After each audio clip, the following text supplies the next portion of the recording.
할렐루야. 장대현 목사입니다. 한 주간 평안하셨습니까? 네. 오늘은 이제 사순절 첫 번째 주일입니다. 우리를 위해 이 땅에 오시고 또 우리를 위해 십자가의 길을 가신 주님을 우리가 깊이 묵상하는 이 절기에 함께 말씀을 나눌 수 있도록 힘을 주신 하나님께 감사드립니다. 또 설교할 수 있도록 배려해 주신 한강교회에도 감사드립니다. 오늘 본문 말씀을 통하여 우리를 찾아오신 예수님이 어떤 분이신지 우리가 깨닫게 되고 또 이 절기를 보내며 우리의 신앙을 점검하는 가운데 주님 가신 길을 우리도 걸어가고자 하는 그런 결단의 시간을 갖게 되는 은혜의 말씀 시간이 되기를 기도합니다. 오늘 본문 1절 말씀인데요. 그 뒤에 유대 사람의 명절이 되어서 예수께서 예루살렘으로 올라가셨다. 우리가 지난주에 설 명절을 맞아 가족들과 함께하기 위해서 모였던 것처럼 이스라엘 백성들은 명절 또는 절기가 되면 항상 이 성전이 있는 예루살렘으로 모이곤 하였습니다. 이스라엘에는 7대 명절 또는 7대 절기라고 하는데 우리가 잘 알다시피 6월절, 또 무교절, 초실절, 오순절, 나팔절, 속죄일 그리고 초막절이 있습니다. 초막절이 끝나면 다시 이제 6월절로 돌아오게 되죠. 오늘 본문에 정확히 어떤 절기인지 어떤 명절인지는 알 수 없지만 이 5장 뒤에 기록되고 있는 요한복음 6장 4절에 의하면 마침 유대 사람의 명절인 6월절이 가까운 때였다라고 기록하고 있는 것으로 보아서 아마도 속죄일이나 초막절 가까운 때에 예수님께서 이 명절을 보내시기 위하여 예루살렘에 있는 성전으로 올라가신 것이 아닌가 이렇게 추측해 볼 수 있습니다. 본문 2절 말씀에 보면은 예루살렘에 있는 양의 문 곁에 히브리 말로 베드자다라는 곳이 있는데 거기에는 주랑이 5 있었다. 마치 우리나라의 남대문, 서대문, 동대문이 있듯이 예루살렘 성에도 여러 문이 있었습니다. 8개의 문이 있었다고 하는데 예루살렘의 문은 각각 그 용도에 따라서 문의 이름을 지었다고 해요. 그래서 느헤미야기에 따르면은 양의 문부터 물고기 문, 옛문, 골짜기 문, 거름문, 또 말문 등이 있었고 오늘날에는 우리가 잘 아는 이름으로 미문부터 세문, 시온문, 또 황문문 등의 이름으로 불리고 있습니다. 기록에 따르면 제사장들이 드나드는 문이 있고 또 일반 사람들이 드나드는 문이 있고 또는 이제 상인들이 드나드는 문이 있고 또 오늘 본문처럼 양의 문이 있었다고 해요. 양의 문은 말 그대로 양들이 지나다니는 문입니다. 이 문을 지나는 양들은 대부분 성전에서 예배를 위한 그런 희생제사에 쓰였다고 해요. 구약 성경에서 바벨론에서의 포로 생활을 마치고 이스라엘 백성들이 귀환해서 성벽을 재건했을 때 느헤미야기에 따르면은 이스라엘 백성들이 제일 먼저 복구했던 문이 바로 양의 문입니다. 느헤미야기 3장 1절의 기록인데요. 대제사장 엘리야십이 동료 제사장들과 함께 나서서 양문을 만들어 하나님께 바치고 문짝을 제자리에 달았으며 라고 기록하고 있습니다. 느헤미야기 3장에서 예루살렘의 성벽 재건을 알리는 그런 기록을 세세하게 기록하고 있는데 그 1절 예루살렘의 성벽 재건의 시작이 바로 이 양문을 다는 것에서부터 시작되고 있음을 성경이 기록하고 있습니다. 그리고 느헤미야기 3장 32절인데요. 성 모퉁이 누각에서 양문까지는 세공장이와 상인들이 보수하였다라고 기록하고 있어요. 이게 3장 32절이 마지막 절인데 3장에 양의 문을 달고 쭉 성벽을 재건해서 한 바퀴를 다 돌고 나서 마지막으로 다시 양문에 와서 이 성벽 재건 공사가 끝났다는 기록이죠. 이 대제사장과 제사장들이 발벗고 나서서 이 양문을 다름으로써 성벽 재건의 시작을 알렸던 것은 이 양문을 통하면 바로 성전이 가까웠습니다. 이 성전에서 하나님께 예배를 드렸기 때문에 다른 모든 문들 중에서 이 양문을 제일 먼저 복구했다는 것이죠. 그 양의 문이 성벽 재건의 아주 기준이 되었던 것처럼 성도의 삶은 예배에서부터 시작되고 하나님을 만나는 우리의 예배가 성도의 삶에 있어서 가장 중요한 기준이 되는 줄로 믿습니다. 사진을 한 장 준비했는데요. 이것이 오늘날 이제 양의 문입니다. 제가 성지순례를 갔을 때도 이 양의 문을 통과하여 예루살렘 성 안으로 들어갔던 기억이 있는데요. 들어가면은 그 길목이 뭐 그렇게 넓지는 않아요. 되게 좁은 길목인데 예수님께서 십자가의 길을 가실 때에도 이 양의 문을 통과하여 지나가셨습니다. 요한복음에는 예수님이 스스로 본인이 어떤 분이신지, 내가 누구인지를 스스로 선언하는 7가지의 선언의 말씀이 있죠. 예수님께서 첫 번째 말씀하시기로 나는 생명의 빵이다. 두 번째는 나는 세상의 빛이다. 세 번째는 나는 양의 문이다. 나는 선한 목자이다. 나는 부활이요 생명이다. 나는 길이요 진리요 생명이다. 그리고 마지막으로 나는 참 포도나무이다. 7가지의 자기 선언의 말씀을 예수님께서 주셨죠. 스스로 나는 양의 문이다 라고 말씀하신 예수님께서 양의 문을 통과하여 30대 병자를 만나주시는 오늘의 본문에서 저는 양의 문 되시는 예수님과 또 선한 목자 되시는 예수님을 먼저 조금 나누고 오늘 본문의 말씀을 이야기하려고 합니다. 눈치가 빠르신 분은 제가 이렇게 얘기하면 오늘도 정재 목사님 설교가 상당히 길겠구나라는 눈치를 채시는 분들이 있으실 것 같아요.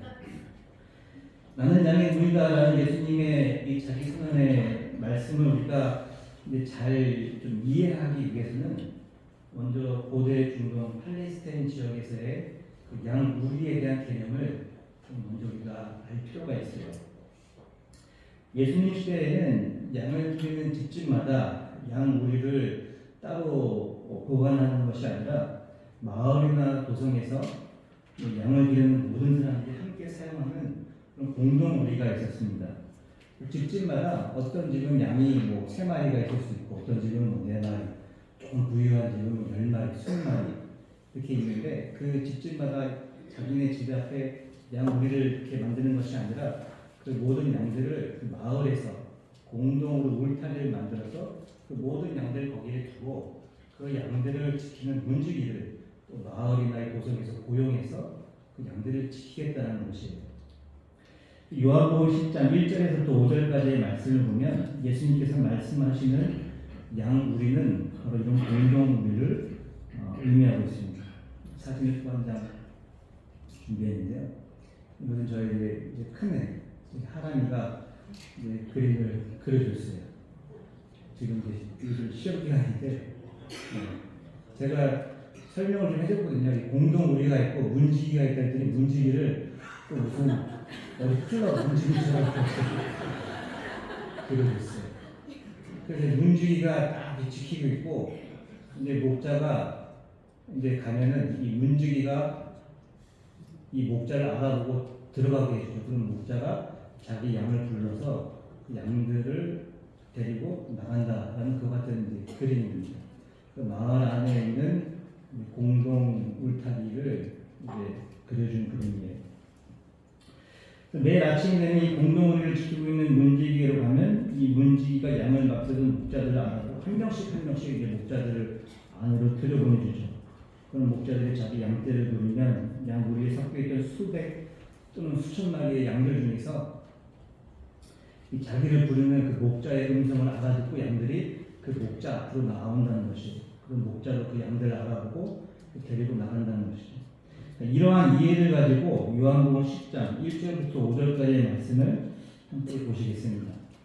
내가 진정으로 너희에게 말한다. 양 우리에 들어갈 때에 문으로 들어가지 아니하고 다른 데로 넘어 들어가는 사람은 도둑이요 강도이다. 그러나 문으로 들어가는 사람은 양들의 목자이다. 문지기는 목자에게 문을 열어주고 양들은 그의 목소리를 알아듣는다. 그리고 목자는 자기 양들의 이름을 하나하나 불러서 이끌고 나간다. 자기 양들을 다 불러낸 다음에 그는 앞서서 가고 양들은 그를 따라간다. 양들이 목자의 목소리를 알고 있기 때문이다. 양들은 결코 낯선 사람을 따라가지 않을 것이고 그에게서 달아날 것이다. 그것은 양들이 낯선 사람의 목소리를 알지 못하기 때문이다. 예전에 교회에 있던 그 강아지 우유를 여러분 기억하시죠? 하얀색 진돗개 우유. 이 우유가 나름 탈출의 명주였습니다. 그 앞발로 흙을 파가지고 그 철망 밑에 틈을 만들어가지고 몇 번이나 탈출을 했는지 몰라요. 한 번은 하늘에 있는 파출소 앞에 봄을 맞아서 꽃화단을 이쁘게 만들어놨는데 우유가 가서 앞발로 그 화단을 다 망가뜨려놨어요. 그래서 현행범으로 체포를 해가지고 거기에 그 묶여있던 거를 제가 가서 데려온 적도 있고, 두 번은 탈출해가지고 길거리를 배회하다가 누군가의 신고에 의해서 저기 원당에 있는 그 동물보호센터에 두 번이나 끌려간 적이 있습니다. 이 동물보호센터에 가면은 그 비슷한 종의 비슷한 색깔의 강아지들 따로 이렇게 모아두고 있어요. 그래서 백구는 백구끼리, 황구는 황구끼리 있는데, 처음에 제가 딱 가니까 우유를 못 찾겠더라고요. 뭐 강아지 한두 마리가 아니라 몇십 마리가 있으니까. 근데 우유야 하고 보니까 저 뒤에서 한 마리가 막 꼬리를 치면서 달려오는 거예요. 제 목소리를 알아듣고 왔는데 백구인데 얼굴이 까매요. 보니까 누군가 길거리에 내놓은 짜장면 그릇을 막 먹는 거예요. 얼굴이 새까만 우유를 이제 데리고 왔던 기억이 있습니다. 이처럼 목자는 그 양의 울음소리를 알고 또 양의 걷는 걸음, 양의 모습만 봐도 그 양을 알기에 그 양의 이름을 불러서 한 마리 한 마리 데리고 나간다는 것이고, 양들은 그 목자의 목소리를 알기에 그 목자를 따라 나선다는 것이죠. 이처럼 예수님이 우리의 목자가 되십니다. 예수님이 나를 아십니다. 나를 아시는 예수님께서 나를 부르십니다. 양들을 아는 목자를 아는 양들이 그래서 매일 아침마다 함께 푸른 초장으로 걸어가는 것은 지극히 정상적인 일이라는 것이죠. 마찬가지로 우리의 창조주가 되시는 하나님께서 나를 부르실 때 내가 주님의 그 음성을 듣고 주님의 말씀을 따라 매일매일 살아가는 것이 지극히 정상적인 삶이고 또 푸른 초장으로 나아가는 복된 삶인 줄로 믿습니다. 바라기는 주님의 음성에 우리가 늘 민감하게 반응하며 또 우리 목자 되시는 주님만 따라가는 저와 여러분들 되시기를 기도합니다. 요한복음 10장 7절 이하의 기록은 앞서 이야기한 마을이나 도성에서 이렇게 함께 사용하는 그런 공동 울타리의 개념이 아니에요. 요한복음 10장 7절과 9절의 기록인데요. 예수께서 다시 말씀하셨다. 내가 진정으로 너희에게 말한다.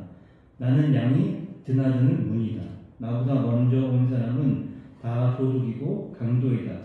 그래서 양들이 그들의 말을 듣지 않았다. 나는 그 문이다.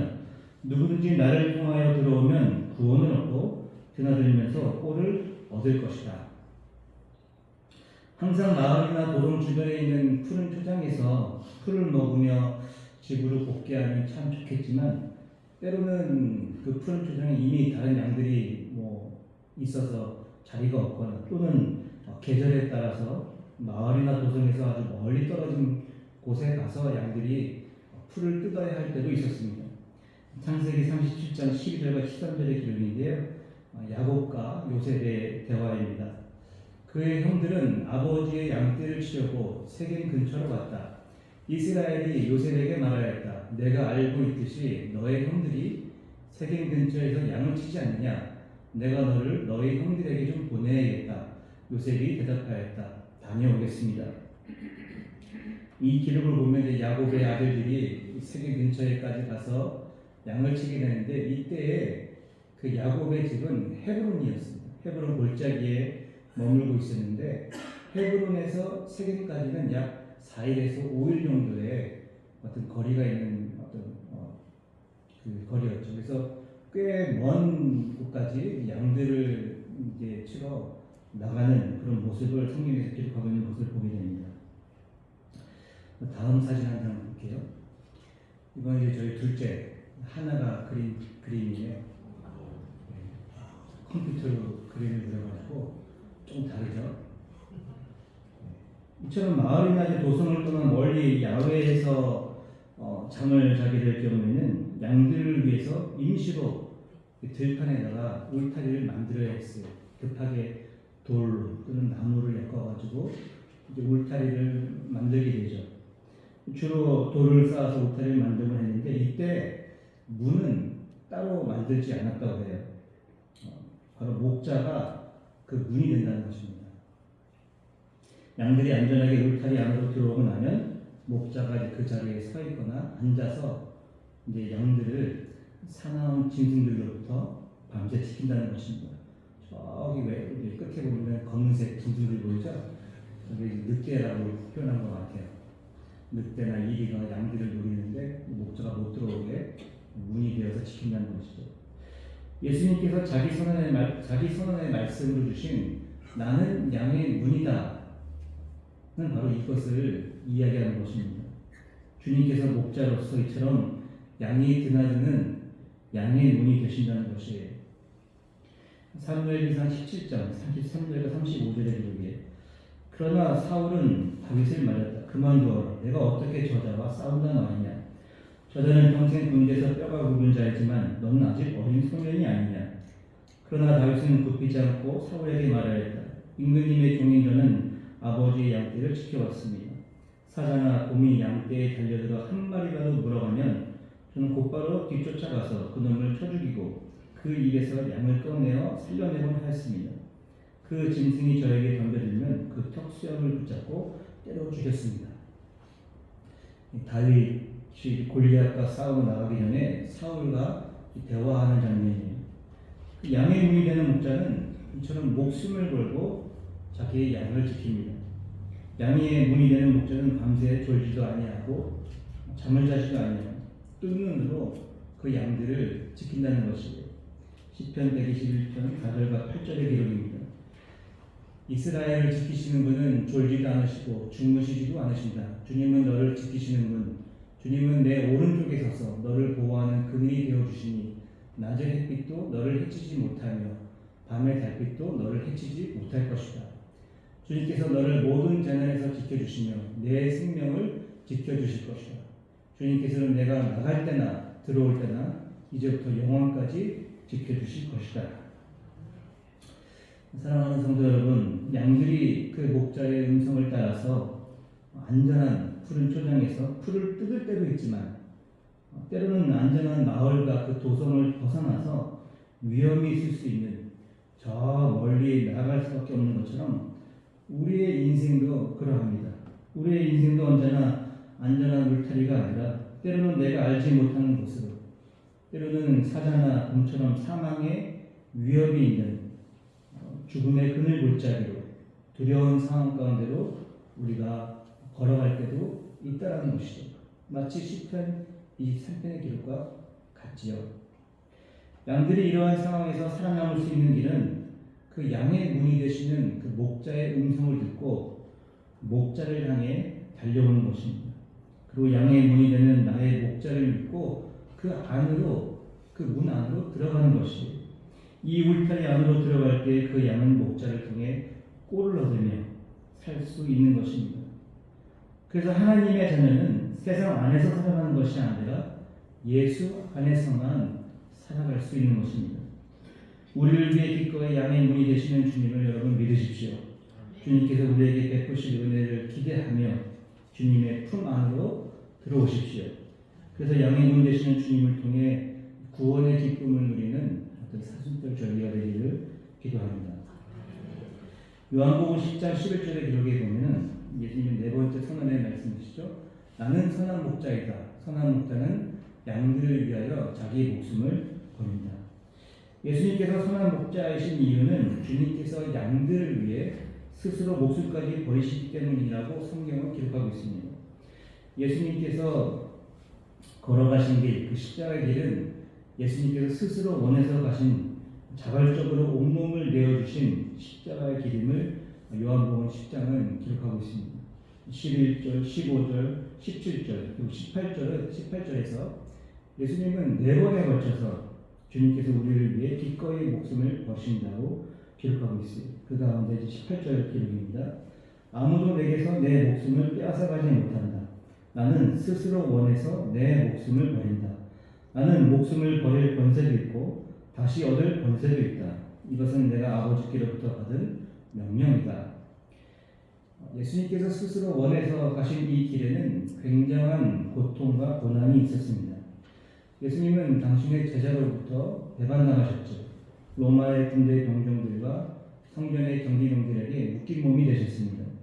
예수님은 밤새도록 죄인 취급을 받으시며 신문을 당하시고 온갖 조롱을 다 당하셨습니다.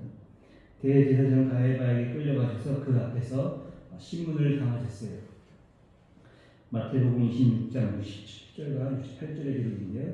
그때 그들은 예수의 얼굴에 침을 뱉고 그를 주먹으로 치고 또 더러면 손바닥으로 때리기도 하며 말하였다. 그리스도야, 너를 때린 사람이 누구인지 알아맞혀 보아라. 빌라도 앞에서 예수님께서 들으신 군중의 소리는 그를 십자가에 못 박으시오, 그를 십자가에 못 박으시오라는 외침이었습니다. 이러한 조롱과 주님께서 십자가에 달리신 그 육신의 고통을 우리가 어떻게 말로 표현할 수 없지만 시편 22편에 기록된 말씀을 통해 주님의 그 육신의 고통을 조금이라도 경험할 수 있습니다. 시편 22편 14절과 18절 말씀이에요. 나는 쏟아진 물처럼 기운이 빠져버렸고 뼈마디가 모두 어그러졌습니다. 나의 마음이 촛물처럼 녹아내려 절망에 빠졌습니다.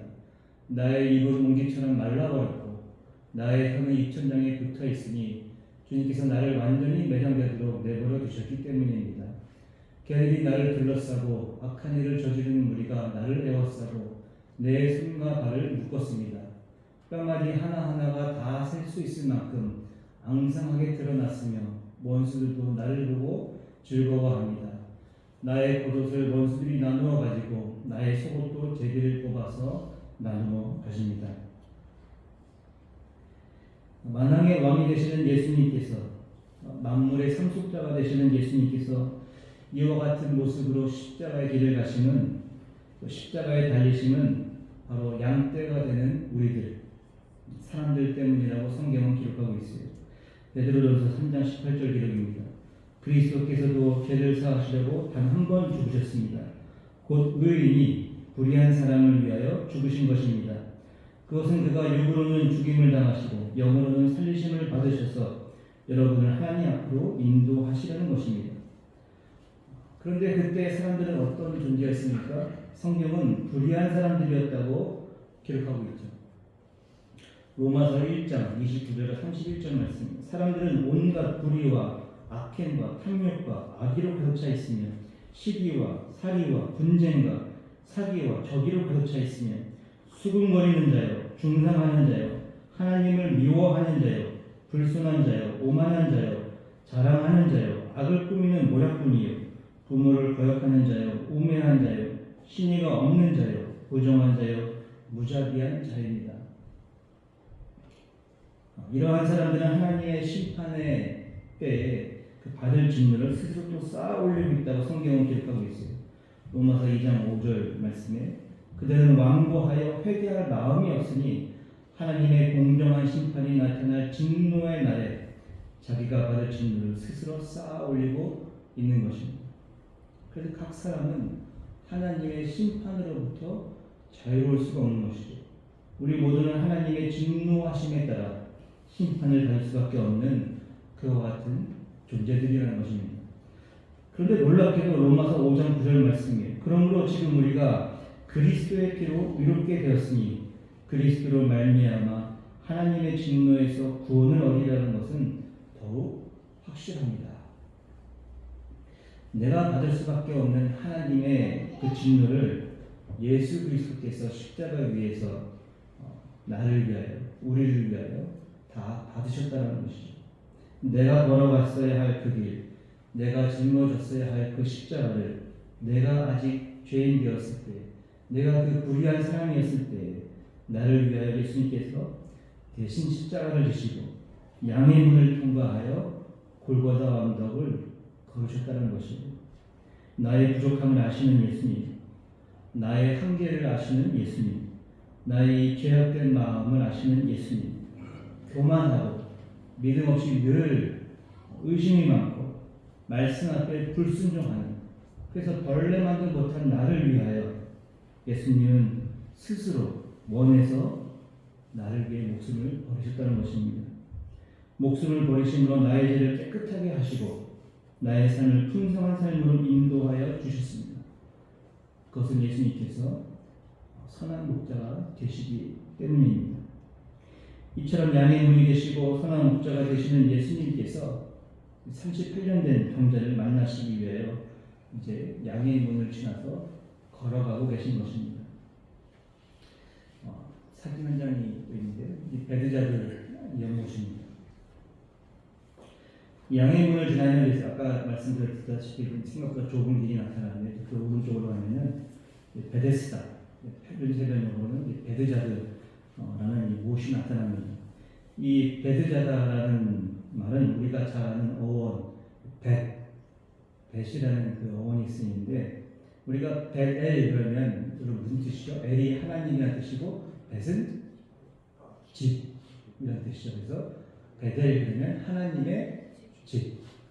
그러면 베들레헴은 뭡니까? 레헴은 이제 빵, 고기를 뜻하는데 베들레헴 그러면 빵집, 빵집, 고깃집, 빵집이라는 의미죠. 오늘 본문에 기록되는 베데스다라고도 하고 베드자드라고 하는 것도 똑같은 이 벳이 쓰이고 있는 것이에요. 근데 이 벳 뒤에 쓰이고 있는 단어는 우리가 잘 아는 단어예요. 바로 헤세드입니다. 원래는 벳 헤세드. 이것이 이제 베데스다, 베드자드라고 하는데, 여러분 헤세드라는 단어 기억나시나요? 자비, 사랑, 은혜, 한결같은 하나님의 사랑, 변함없는 하나님의 은혜, 그런 뜻이죠. 그래서 벳 헤세드, 베드자드, 이게 무슨 뜻일까요? 그러면 자비의 집, 사랑의 집, 은혜의 집, 한결같은 사랑이 넘치는 그 같은 집, 그런 뜻의 이름이 바로 이 베드자드 연못이라는 것이에요. 자, 오늘 본문 3절입니다. 이 주당 안에는 많은 환자들, 곧 눈먼 사람들과 다리 저는 사람들과 중풍병자들이 누워 있었다. 그들은 물이 움직이기를 기다리고 있었다. 이곳에 이처럼 많은 병자들이 있었던 이유는 4절에 기록되고 있는데요. 주님의 전사가 때때로 못에 내려와 물을 휘저어놓는데 물이 움직인 뒤에 맨 먼저 들어간 사람은 무슨 병에 걸렸든지 나았기 때문이다. 어떤 전설처럼 내려오는 이야기 때문인데, 이 이야기를 믿고 무슨 병에 걸렸든지 다 나을 수 있을 것이라는 소망을 가지고 이 사람들이 마지막 희망을 가지고 이곳에 모여들었다는 것이죠. 흥미로운 것은 여기에 모인 사람들, 이 사람들은 모두 홀로 거동하기에 불편한 사람들이라는 것이에요. 아까 3절에서 누가 모여 있었다고 그랬죠? 눈먼 사람들, 다리가 불편한 사람들, 또 중풍병자들. 여러분 한번 생각해 보세요. 물이 움직이기를 기다렸다가 들어가야 되는데 눈먼 사람이 물이 움직이는 것을 볼 수 있습니까? 없죠.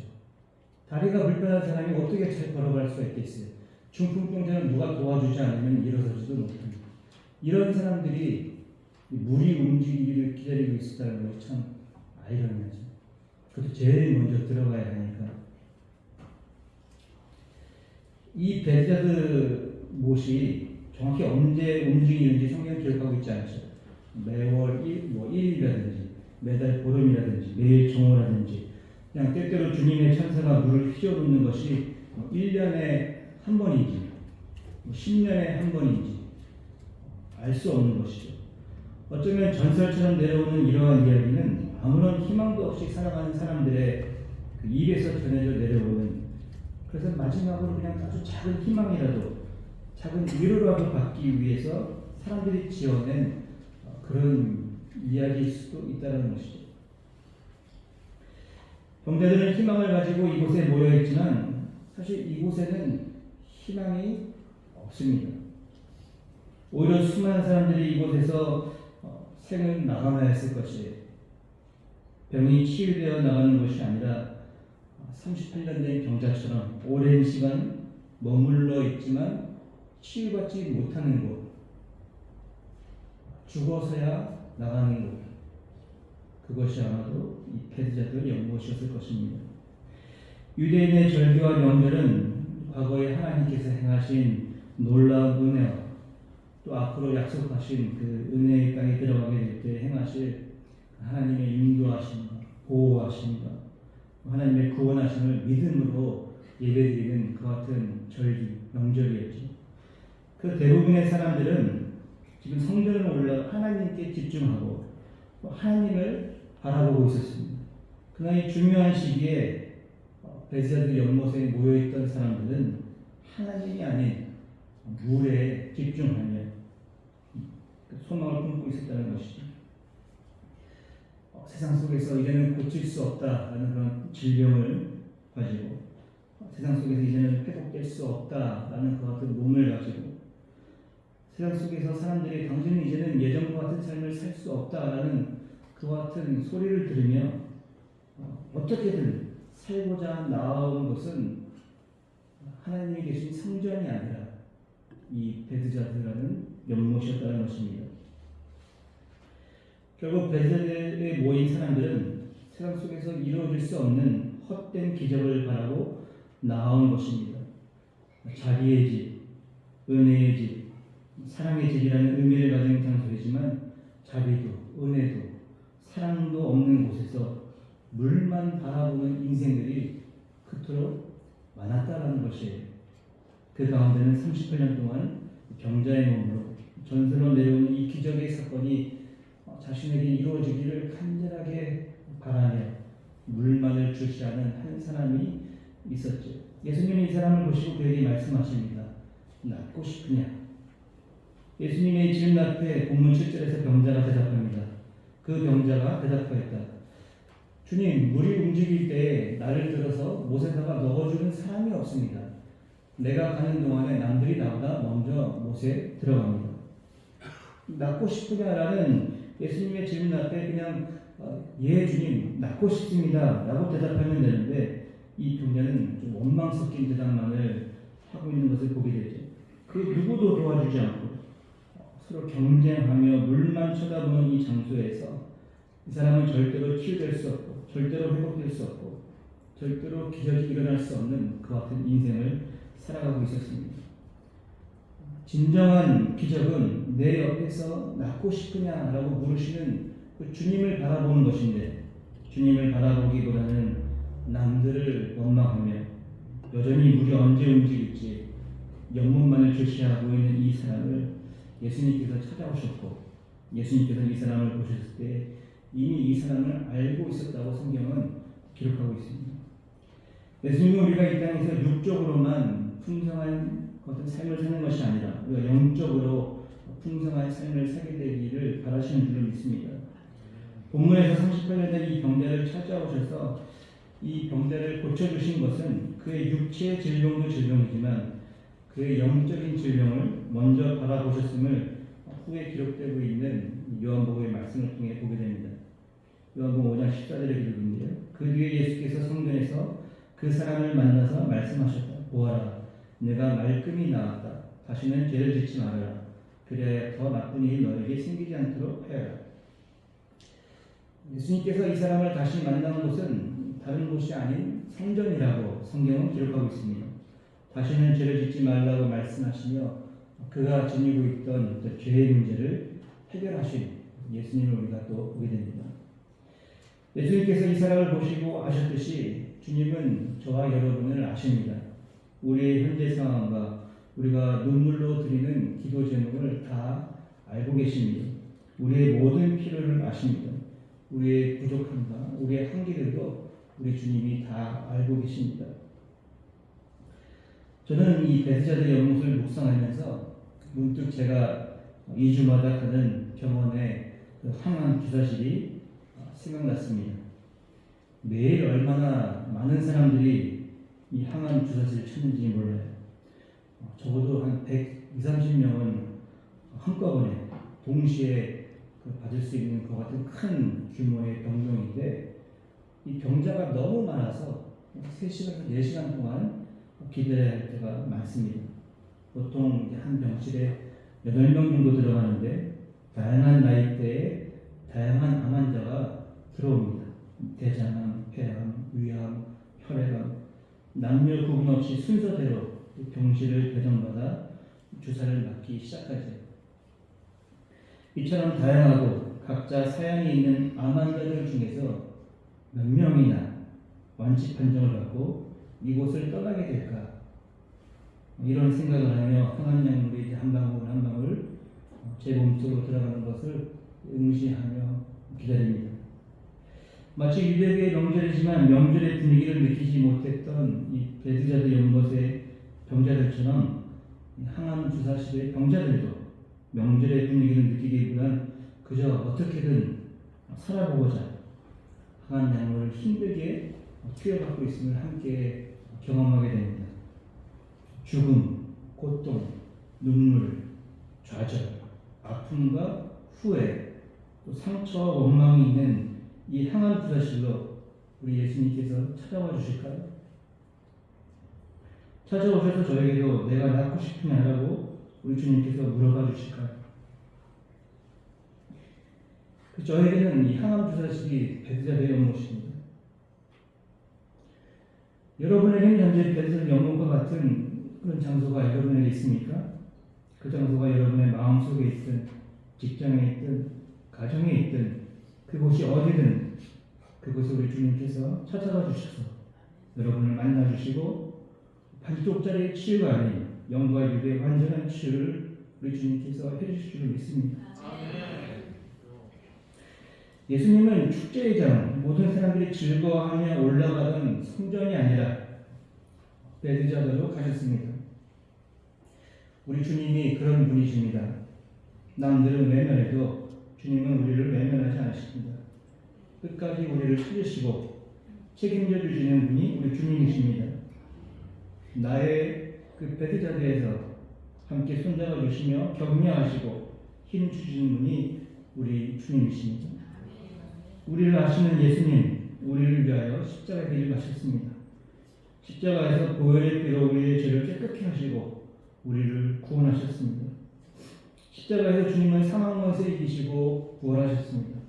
그래서 은혜의 십자가가 또 승리의 십자가가 구원의 십자가가 사랑의 십자가가 바로 내 앞에 있는데 우리는 지금 어디를 바라보고 있습니까? 예수님의 십자가가 진정한 은혜인데 예수님의 십자가가 진정한 구원인데 예수님의 십자가가 진정한 기적인데 우리도 이 38년 된 병자처럼 예수님이 아닌 다른 곳을 바라보고 다른 곳에 집중하며 그렇게 살아가고 있지는 않나 우리 자신을 되돌아보게 됩니다. 예수님은 계속해서 말씀하십니다. 본문 8절입니다.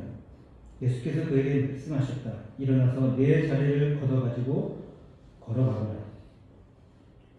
나를 오랜 시간 억압했던 자리, 남을 미워하고 원망하게 만들었던 자리, 나에게 상처가 되었던 자리, 나에게 한숨과 눈물이 되었던 자리, 희망의 자리가 아니라 나에게 절망의 자리가 되었던 그 자리에서 더 이상 고통받지 말고 그 자리를 박차고 일어나서 걸어가라고 말씀하시는 주님의 음성을 들을 수 있게 되기를 또 기도합니다.